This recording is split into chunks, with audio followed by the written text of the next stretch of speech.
not about washing the dirt on your skin, but a certain purification on a deeper level happens. In line with your ears, here, at that point you put little cold water. Once your cellular structure is charged with energy, it will remain youthful for a very, very long time.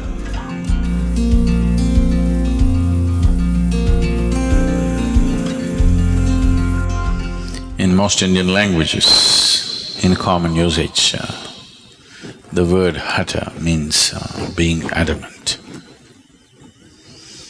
This is a quality that you will need. Your body says, enough, I've had it, but you're adamant. This is Hatha Yoga.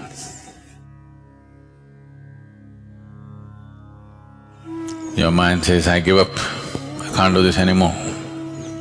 But you are adamant, you simply do it.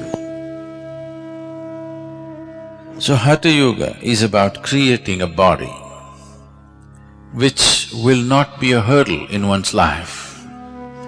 It will become a stepping stone, but not a hurdle, not a roadblock in one's progress of blossoming into his ultimate possibility.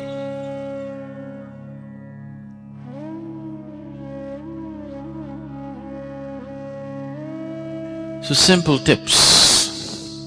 I am not known for giving tips. Bad reputation I have, but simple tips.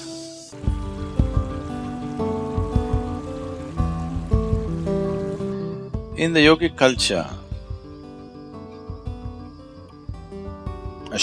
there was no shower.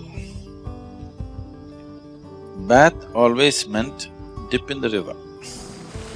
They always went to the river, dipped, come out and do it. If you do this, your muscles will be good. So, an alternate way of doing it is, usually in our homes, the pail that we use to pour water is this big. At least it has 4 liters of water. If you do this, the whole body, that's it, always… I'm not going to insist on this for the ladies, your hairstyles and everything, but always a bath means the first pail of water is on your head, always. Putting cold water on your body will shift the heat into your brain very rapidly, it should not happen.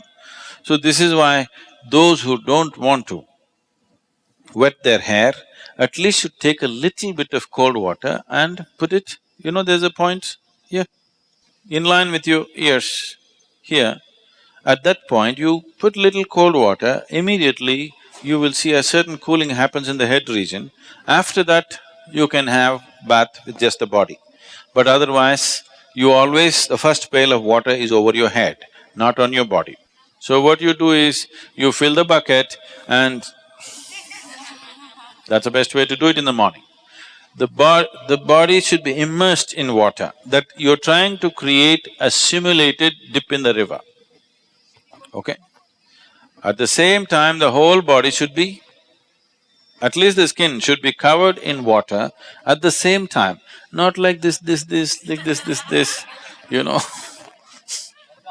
If you pour water, the body should think you're taking it for a dip.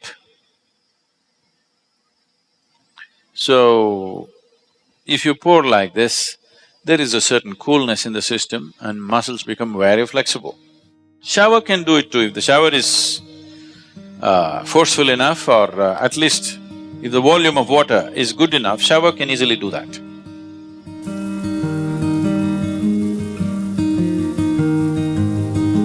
It's always best that we use water which is little cooler than the room temperature. Just a certain volume of water to flow over you, or to be immersed in a water which is cooler than room temperature. Because if this happens, one thing that happens on the surface is the cells, the epithelial cells will contract.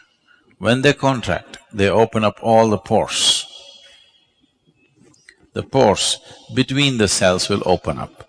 The cells themselves have pores. We don't want that to open. That will open if you put it in warm water. If you dip your body in a hot water tub, the cells will open up and take in water. That is not always a good thing to do. You put the body in cold water, the cells will contract, the in-between spaces will open, and that's important for practicing yoga. Because we want the cellular structure of the body to be charged with a different dimension of energy. If the cells contracts and allow space and then you practice your yoga, then the cellular structure in the body is charged. Why one person seems to be far more alive than the other is essentially because of this. And once your cellular structure is charged with energy, it will remain youthful for a very, very long time. When people are thinking, why the old bugger is still not dead, you still feeling like you're 25.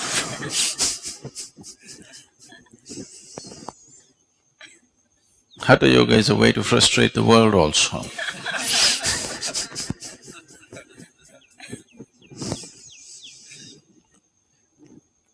So, water which is cooler than the room temperature, in India, it is in South India at least, it's not so much of a problem. The water is always in that temperature, ideal place.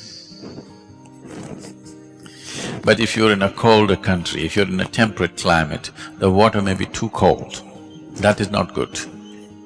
The water must be, let's say, within 5 to 8 degrees centigrade lower than the room temperature, not more than that.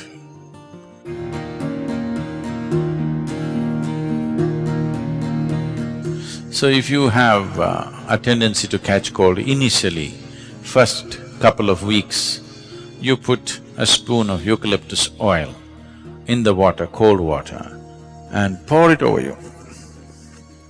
You will see your cold will go away, not because of the eucalyptus oil, just because of the cold water.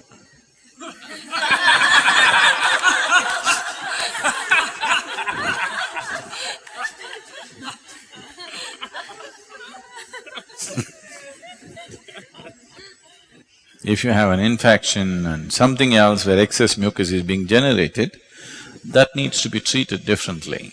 But as I said, the water should be just somewhere 5 to 8 degrees below room temperature, not an excessively cold water, no.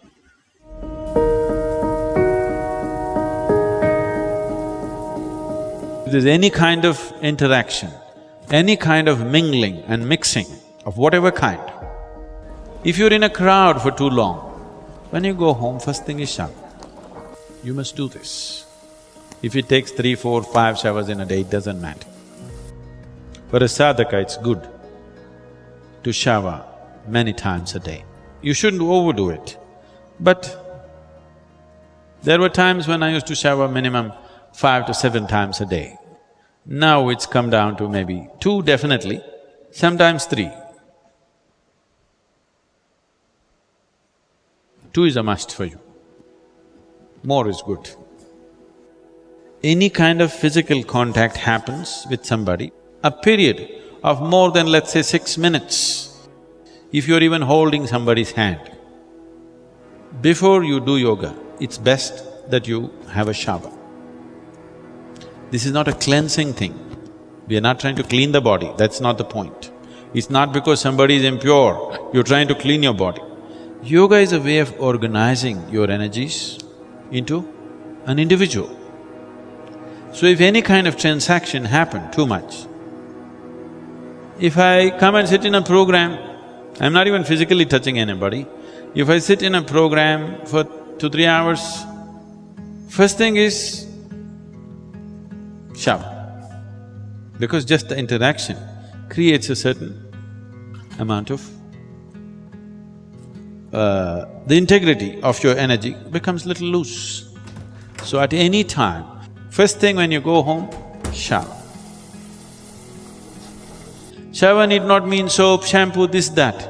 A bucket full of water, boom. Just water flowing over, it purifies. How does water purify without washing and scrubbing? Not like that. You know, in nuclear reactors, they're using certain metals, particularly metals like titanium and even platinum and few other things. If they want to purify these metals, they want metals in the purest form. In the normal laboratory process, they can only purify to a certain point, beyond that they're not able to purify. So what they do is, you make a rod of this metal and make another ring. Just move it up and down without touching. Just do this. You will see the metals will get purified. So 72% of your body is water. You just throw water over this, there is a certain purification. Not about washing the dirt on your skin, that is anyway there, that's a different thing. But a certain purification on a deeper level happens, just allowing water to flow over you. Have you seen, suppose you are very tense on a particular day, when you go and stand under the shower, you don't want to come out, you want to just stay there for some time. Those 3 minutes or 5 minutes in the shower hasn't solved any problem in your life, but when you come out, it looks like it's gone. You're like born fresh. Have you noticed this? You feel it's all gone because all that's happening is, this is largely 2/3 of it is water. If just water flows on this, certain things will change.